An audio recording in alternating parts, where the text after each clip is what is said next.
को सच में ले इसी वजह से लिया होगा, आपको मैं बताता हूँ।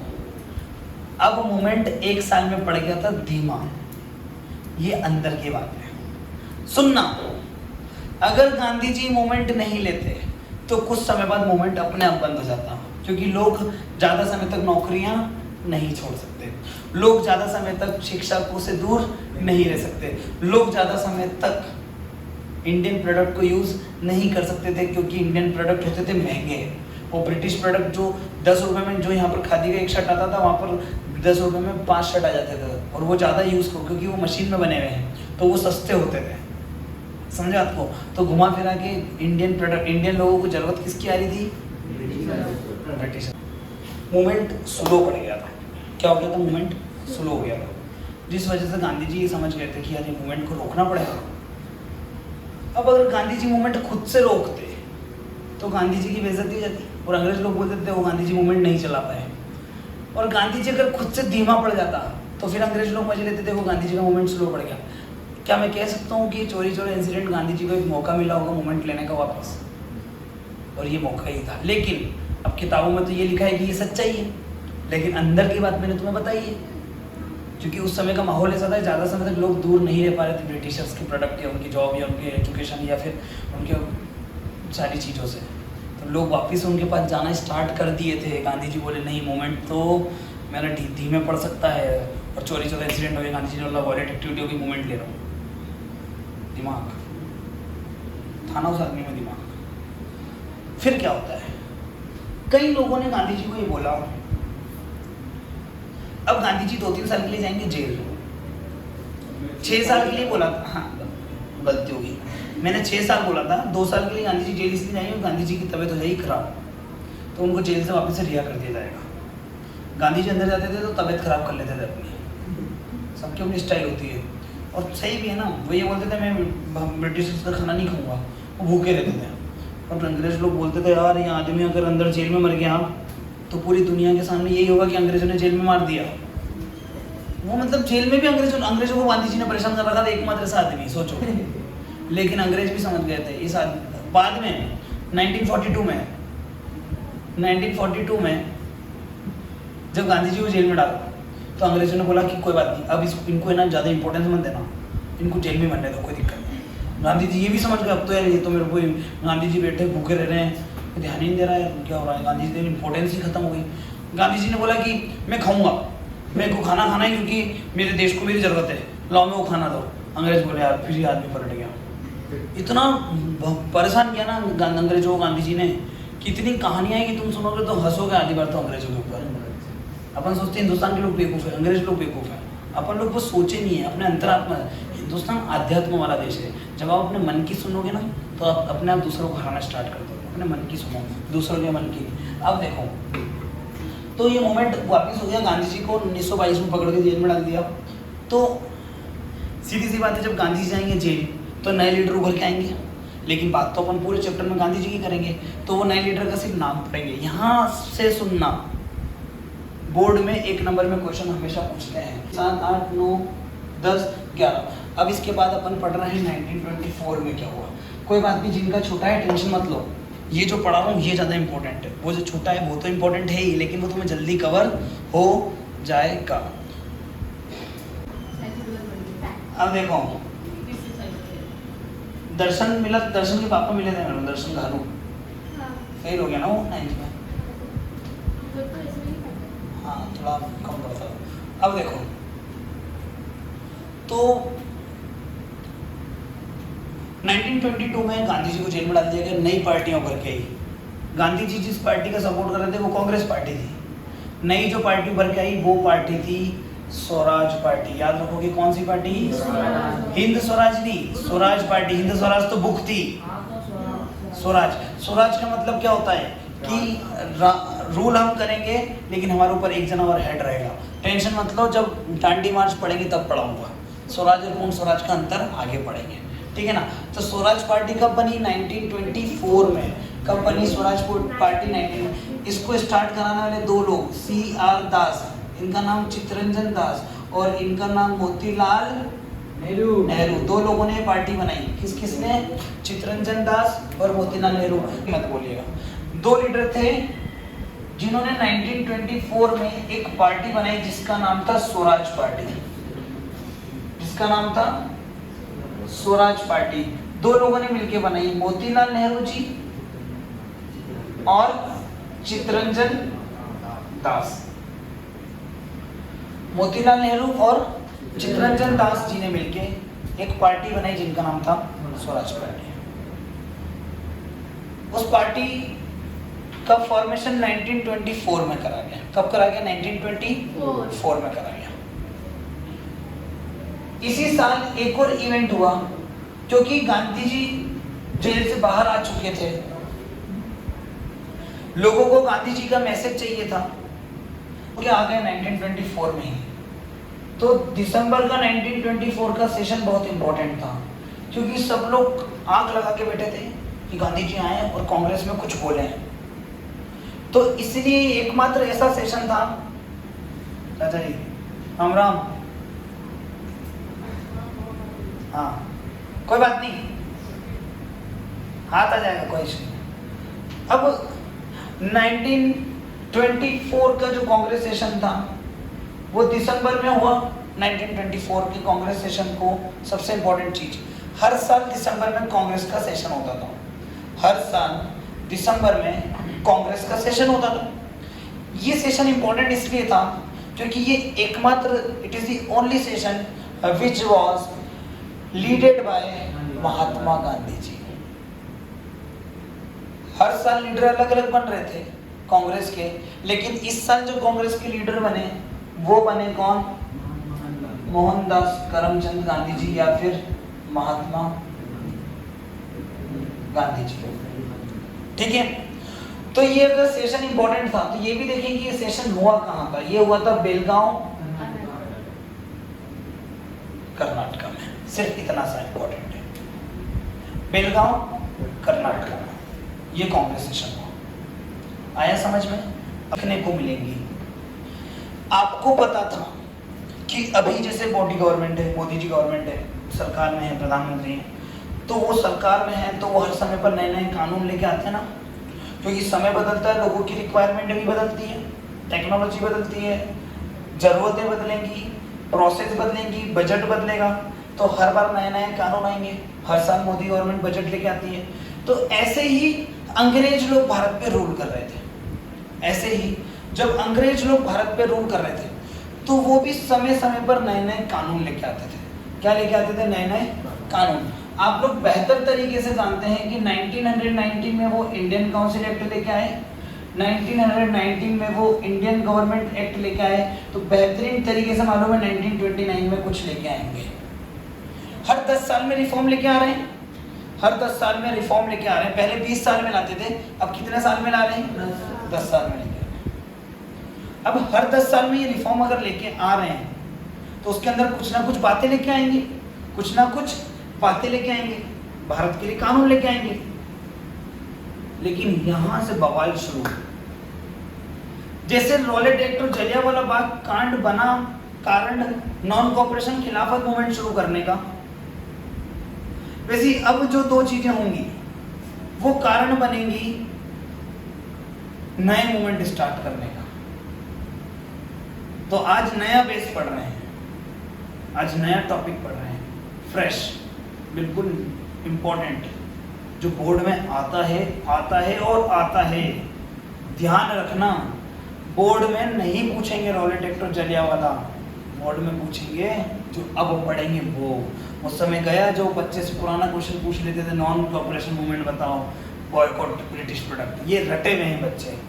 तुम्हें पढ़ना है, जो बच्चे नहीं पढ़ते हैं, बच्चे लगता है नॉन कॉपरेशन पढ़ लिया, बच्चों ने पढ़ लिया, बेटा जो अब पढ़ते हैं वो कोई नहीं पढ़ता, और यहाँ पे बच्चे दूसरे बच्चों से अलग हो जाते हैं। कैसे? कानून आना था 1929 में, लेकिन हुआ क्या? 1928 में ही कानून आ गया, और ये काउंसिल एक्ट और गवर्नमेंट एक्ट के नाम से नहीं आया, ये आया साइमन कमीशन के नाम से। और इसने देश में वापस से लोगों के अंदर क्या जागरूक कर दिया, नेशनलिज्म।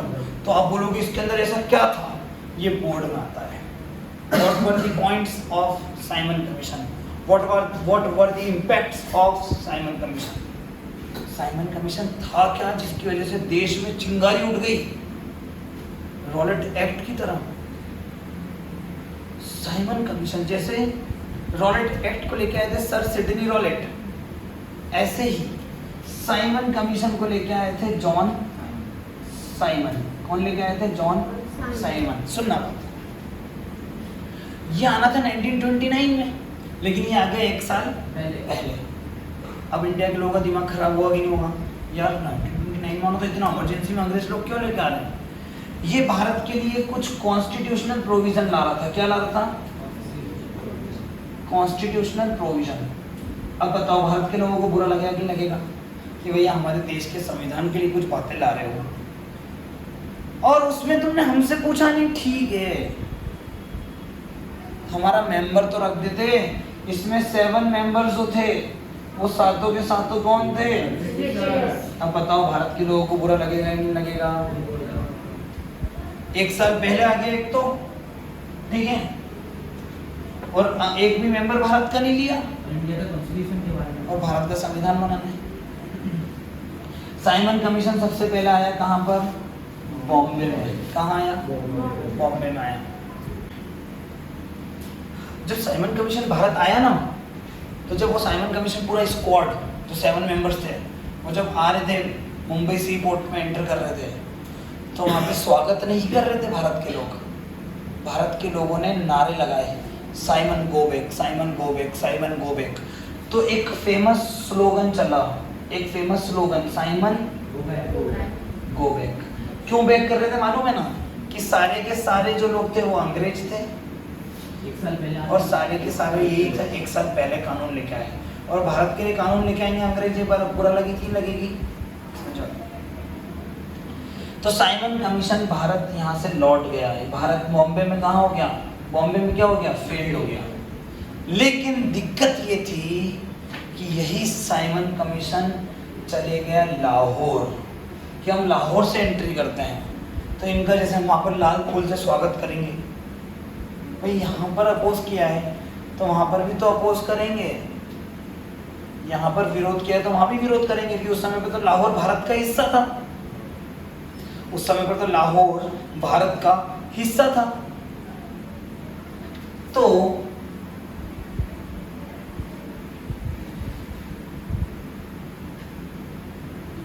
बॉम्बे से फेल हो गया तो वो लाहौर पहुंचा। कहाँ पहुंचा? लाहौर। लेकिन एक दिक्कत था, यहाँ पे कांड हो गया, बहुत खतरनाक कांड हुआ। एक इंसिडेंट हो गया, जलियांवाला बाग इंसिडेंट में 1300 लोग मरे थे ना, शहीद हुए थे 1300 लोग। यहाँ पर सिर्फ एक इंसान के शहीद होने से देश में नेशनलिज्म आ गया। लाहौर में साइमन कमीशन को जो अगेंस्ट कर रहे थे, उनके लीडर थे लाला लाजपत राय जी। और जब ये विरोध कर रहे थे लाला लाजपत राय जी, पंजाबी लोगों में एग्रेशन होता है, लड़ाई। तो लाला लाजपत राय ने जब इनका विरोध किया, किसका? साइमन कमीशन का, तो अंग्रेजों ने जब लाठी से पीट पीट के इतना जख्मी कर दिया इनको कि हर जगह पर इनके खून घाव वो भर ही नहीं पाए, कई हड्डियां इनके शरीर की टूट गई, जिसकी वजह से 4 दिन बाद इनकी मृत्यु हो गई। और यही बात जब पता पड़ी वापस से भारत के लोगों को, तो वापस से भारत के लोगों के अंदर क्या जागा? नेशनलिज्म। अब वापस से किसकी तैयारी होगी? नए मूवमेंट की। लेकिन अब नए मूवमेंट को समझने के लिए वक्त लगेगा, इसलिए सबसे पहले क्या करो? साइमन कमीशन को लिख लो। Lala Lajpat Rai died due to attack by Britishers. 1928 को साइमन कमीशन फेल हो जाता है, साइमन कमीशन फेल हो जाता है। ध्यान से सुनना, अंग्रेज लोग गुस्से में हैं और कि यार भारत के लोग अब हमारा ही कानून नहीं एक्सेप्ट कर रहे हैं, तो अंग्रेज लोग भारत के लोगों को एक चैलेंज देते हैं। अंग्रेज की सरकार, ब्रिटिश गवर्नमेंट चैलेंज देती है, बोले तुम लोग अगर हम लोगों का कानून एक्सेप्ट नहीं कर रहे हो तो हम तुम्हें चैलेंज देते हैं कि आप एक ऐसा कानून बना के बताओ जो आपका समाज क्या कर ले, एक्सेप्ट कर ले। सुनना इतिहास, आपका समाज क्या कर ले, उस कानून को एक्सेप्ट कर ले, अब वो कानून बना के बताओ। ये बात किसने बोली? अंग्रेजों ने भारत को बोली। तो आपको मालूम है कि भारत में हर साल कांग्रेस सेशन होता है, तो 1928 का दिसंबर सेशन भी होगा। उस सेशन को लीड किया मोतीलाल नेहरू जी ने और वो सेशन हुआ लाहौर में। अब सुनना, तो इसका मतलब है मोतीलाल नेहरू जी अंग्रेजों के खिलाफ कुछ ना कुछ करेंगे। तो मोतीलाल नेहरू जी ने एक नेहरू रिपोर्ट दी। क्या दी? नेहरू रिपोर्ट। ये नेहरू रिपोर्ट क्वेश्चन आ जाता है एमसीक्यू में। Nehru report was given by Kamala Nehru ji, जो जवाहरलाल नेहरू जी या मोतीलाल नेहरू जी? मोतीलाल नेहरू जी। लोग टिक करते थे जवाहरलाल नेहरू जी क्योंकि पढ़ते उनके बारे में, लेकिन उनके पिताजी ने दी। किसने दी? उनके पिताजी ने दी ये रिपोर्ट, नेहरू रिपोर्ट। और नेहरू रिपोर्ट क्या थी? साइमन कमीशन का रिफ्लेक्शन कि हम एक कानून बना के दिखा रहे हैं, देखो। और चैलेंज किया था ना अंग्रेजों ने, अंग्रेजों का दिमाग था, अंग्रेजों के पास दिमाग था, चैलेंज किया था उन्होंने कि आप ऐसा कानून बना के दिखा दो जिसको समाज का हर हिस्सा क्या कर ले, एक्सेप्ट कर ले। और भारत में डाइवर्सिटी थी, भारत में डाइवर्सिटी थी। नेहरू रिपोर्ट जब तैयार हुई और उसको पेश किया गया तो उसमें सच में कुछ बातें ऐसी थी जो सबने एक्सेप्ट नहीं करी। उसमें खुद एक ऐसी बात थी जो 1924 की पार्टी का रिफ्लेक्शन थी। पार्टी का नाम था स्वराज पार्टी। तो मोतीलाल नेहरू जी अंग्रेजों से क्या मांगेंगे? स्वराज मांगेंगे। और उनके बेटे ने ही इस चीज का विरोध कर दिया, बोले पिताजी अब स्वराज का समय गया, अब चाहिए पूर्ण स्वराज। जब बेटा ही अगेंस्ट हो रहा है तो भारत का समाज अगेंस्ट होगा कि नहीं होगा? तब से नेहरू रिपोर्ट की वैल्यूएशन कम हो गई, मोतीलाल नेहरू जी की राजनीति खत्म होने लगी और नए युवाओं की राजनीति आई। नेहरू, सुभाष चंद्र बोस, सरदार वल्लभ भाई पटेल, इनकी राजनीति मार्केट में आना स्टार्ट हुई। और स्वराज और पूर्ण स्वराज में क्या अंतर है समझ लेना आसान तरीके से, किसी को नहीं पता होता। ये इंडिया था, इस पे अंग्रेज लोग रूल कर रहे थे और रूल करने के साथ में यहां से टैक्स भी ले रहे थे। इसको बोलते हैं कॉलोनियल रूल। क्या बोलते हैं?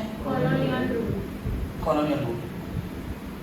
अपनी डिमांड थी, मोतीलाल नेहरू जी की डिमांड थी कि आप हमारे यहाँ पे रूल मत करो, हमसे टैक्स लेते रहो। इसको बोलते हैं स्वराज, कि राज तो अपना है कम से कम और हम उनको क्या दे रहे हैं? ऊपर टैक्स दे रहे हैं। तो राजा हम लोग रहेंगे, हम देश चलाएंगे, लेकिन आपको टैक्स देंगे। इसको बोलते हैं क्या? स्वराज। क्या बोलते हैं? स्वराज। और पूर्ण स्वराज क्या होगा? ना तो रूल करना है ना ही टैक्स देना है। इसका मतलब पूर्ण स्वराज का मतलब है पिताजी अब वक्त है इंडिपेंडेंस का। ये बात किसने बोली? जवाहरलाल नेहरू।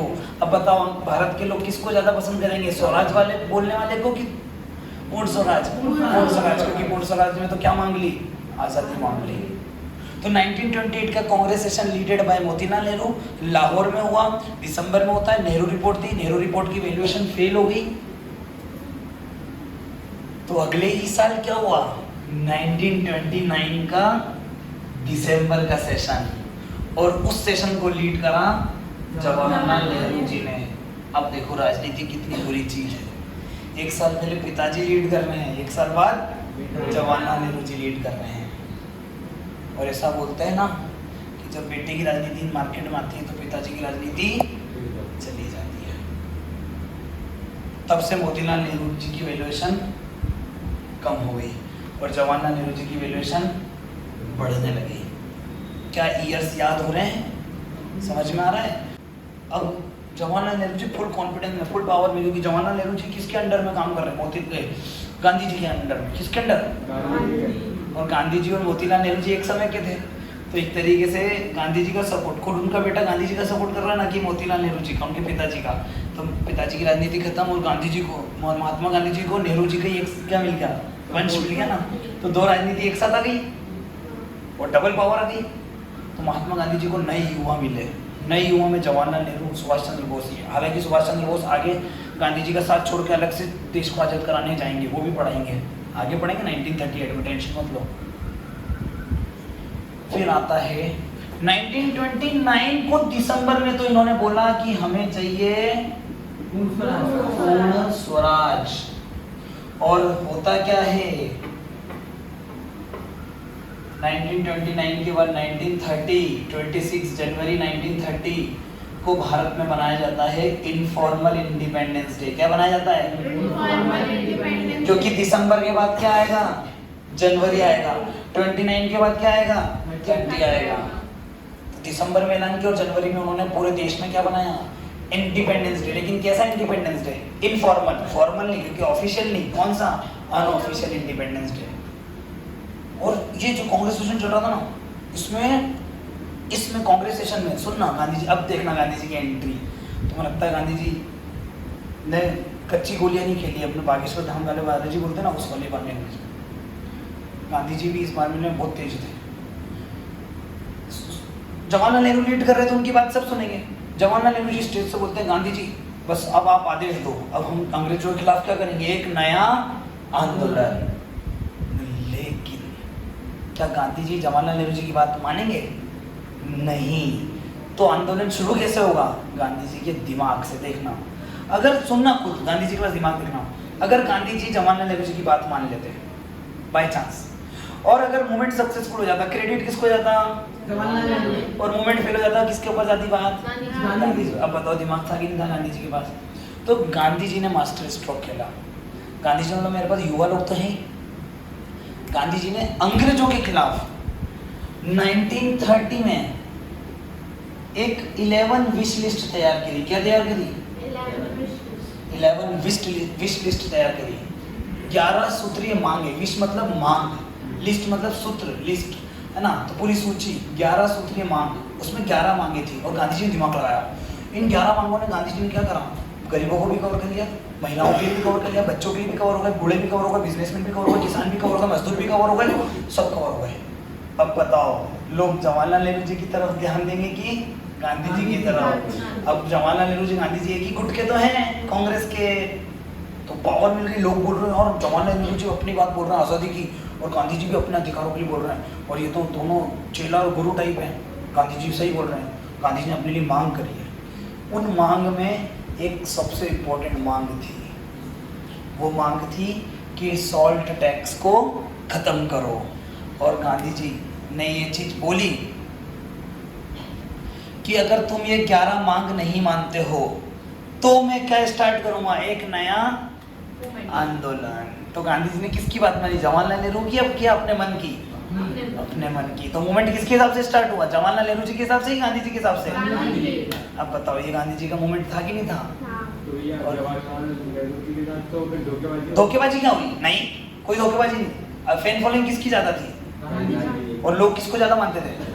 अगर मूवमेंट शुरू भी करते तो गांधी जी जाके मेरे पूछते। तो गांधी जी ने बोला रुको, पहले एक बार अपन मांग करके देखते हैं, क्योंकि नेहरू रिपोर्ट फेल हो गई, तो अपन क्या करेंगे? 11 लिस्ट रख के देखते हैं। और ध्यान रखना, ये एक असली नेता की पहचान होती है कि आप मांगे ऐसी करो कि वो मांग पूरी ना कर पाए। आप नेता अच्छे हो ही नहीं, आप अच्छे नेता बन ही नहीं सकते अगर आपने कोई मांग करी और सरकार पूरी कर दे।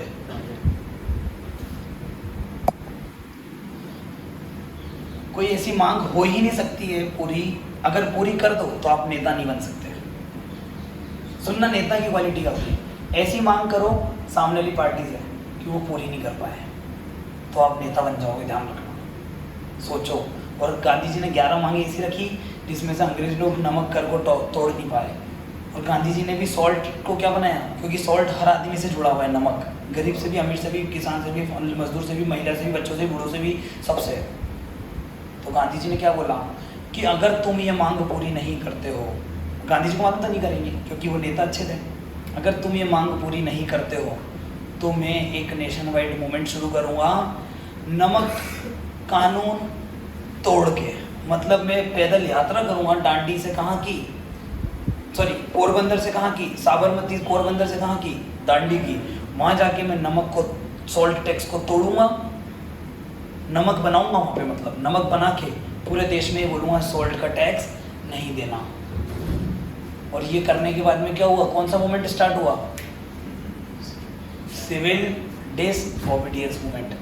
अभी क्या पढ़ना है, अभी ये लिखेंगे, फिर दांडी यात्रा लिखूंगा।